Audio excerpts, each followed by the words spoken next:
Embah MUN sepakat damai.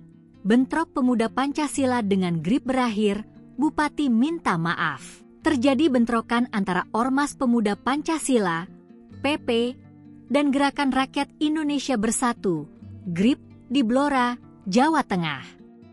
Bentrokan terjadi di dua lokasi, yakni Perempatan Karangjati dan Kecamatan Kunduran, Selasa, 14 Februari 2025. 12 orang pun luka-luka akibat bentrokan ini.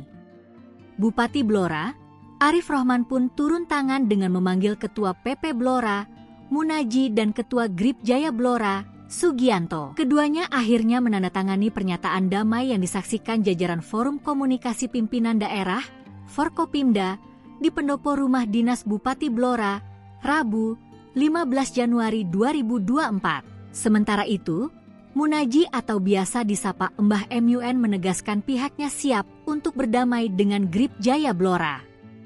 Ia berharap gesekan yang terjadi ini merupakan pertama dan terakhir kalinya terjadi. Ia pun berkomitmen untuk menciptakan situasi yang kondusif di wilayahnya. Sementara itu, Sugianto menyambut baik kesepakatan damai ini. Saya menyambut baik iktikat baik Embah MUN. Jelasnya. Arif Rohman selaku Bupati Blora pun menyesalkan kejadian bentrokan kedua ormas ini. Tentunya kita prihatin dan menyesalkan kejadian kemarin. Kita ingin Blora ini aman dan kondusif. Ujarnya, Rabu, 15 Januari 2025. Mengutip tribunjateng.com, Arif Rohman pun meminta maaf atas kejadian bentrokan ini.